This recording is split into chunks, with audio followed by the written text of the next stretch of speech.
Family कैसे हैं आप सब। उम्मीद करती हूँ आप ठीक होंगे। चैनल को लाइक करें, सब्सक्राइब करें और कमेंट करें। आपका दिल से शुक्रिया होगा। शेयर ज़रूर करें और सब्सक्राइब ज़रूर करें। राधा स्वामी जी, जी राधा स्वामी जी, जी राधा स्वामी जी। कमेंट में राधा स्वामी ज़रूर रखें। आपका दिल से शुक्रिया होगा। राधा स्वामी जी।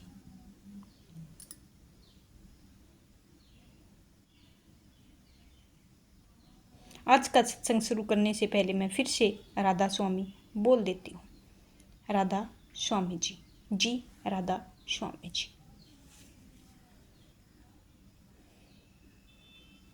हम बेशुमार दुनिया से मन में अंडर में यानी अधीन होकर नदियों, पहाड़ों, वेदों, शास्त्रों, ग्रंथ, पोथियों में टक्कर मारते रहते हैं।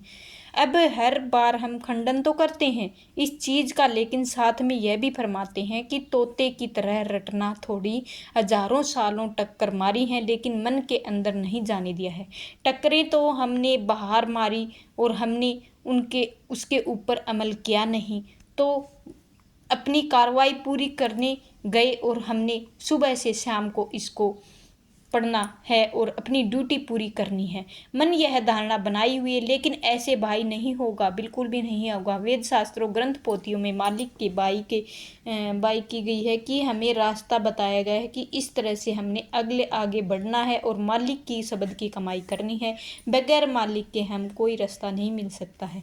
मालिक से मिलना है तो हमें मेहनत करनी है, और सारी उम्र बाहर गंवाए गए हैं उनको कभी मालिक नहीं मिलेंगे। मनुष्य से जन्म का कोई फ़ायदा नहीं उठा पाएंगे। तोते की तरह रटते रहें और अमल नहीं किया तो उसमें अमल किया तो वह मालिक मिल जाते हैं। सत्संग में यही है कि पहले सत्संग का अर्थ समझना ज़रूरी है, और हमें सत्संग का अर्थ है कि सत्य का संग, जो सत्य की पहचान करवाए उसी को सत्संग कहते हैं। सत्संग का कोई झूठी बातें नहीं चलानी है, और सत्संग वही चलेगी भाई जो आप काम कर रहे हैं, काम को छोड़कर उसके ऊपर अमल कर रहे हैं, जिस रास्ते को बताया गया है उस रास्ते को अपना रहे हैं, तो उस तरह ही जाना है। वेदों को पढ़ना है, शास्त्रों को पढ़ना है और सदकर पढ़ना है, और लेकिन जो हमें उपदेश दिए हैं उस पर अमल करें।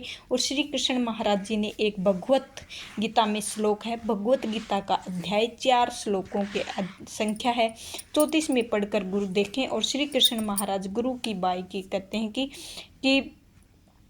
बगैर नहीं, सतगुरु के बिना हम कुछ भी नहीं कर सकते हैं। श्लोक संख्या 34 में है। इसमें फरमाते हैं कि प्रणिपातेन परिपनेन सव्या उपदेशाति ज्ञानम ज्ञान। उसमें फरमाते हैं कि तुम गुरु के पास जाकर सत्य को जानने का प्रयास करो, उसमें विनित होकर जिज्ञासा करो, उसकी सेवा करो। स्वरूप सिद्ध व्यक्ति तुम्हें ज्ञान प्रदान कर सकते हैं, क्योंकि उन्होंने सत्य का ज्ञान किया है। और कृष्ण जन्माष्टमी के ऊपर आप स्पेशल सत्संग भी फरमाया गया था, क्या आपने कभी सुना है? क्योंकि हम जब भी सत्संग में जाते हैं एक शांति सी मिलती है, और वहाँ जाकर हम सब कुछ भूल जाते हैं, और जो भी हमें मिलता है वो हम सुनकर आते हैं।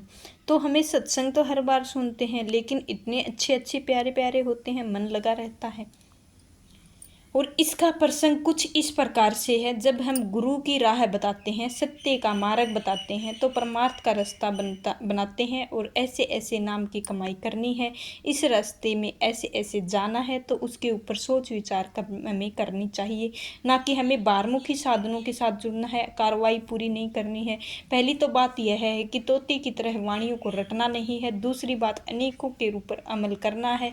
गुरु के हुक्म देता है तो उसमें रहना है। और आज का सत्संग जो हुक्म सहजे सृष्टि उपाय कर करे अपनी बाई, तो वाणी का लफ्ज यहाँ से शुरू हुआ है। गुरु अमरदास जी महाराज जी फरमाया करते हैं, अगली कड़ी में कहते हैं कि मोह हो माया विच पाई मन मुख भूले पते गवाई। कहते हैं जिन्हें पूरा गुरु मिल गया, अब वह देखो पूरा मिल गया है। कहते हैं जिन्हें पूरा गुरु मिल गया है, ना घर बार छोड़ना है, ना बेटे बेटियों को छोड़ना है, इसके बीच रहते हुए पर्दा खोलना है, और पर्दा खोल सको और मालिक को अंदर से याद करना है। पर्दा खुल जाएगा तो सब कुछ आपको मिल जाएगा, दुनिया से छुटकारा मिल जाएगा। तो आज का ये छोटा सा सत्संग है, इसको शेयर और सब्सक्राइब जरूर करें। आपका दिल से शुक्रिया होगा। राधा स्वामी जी, जी राधा स्वामी जी।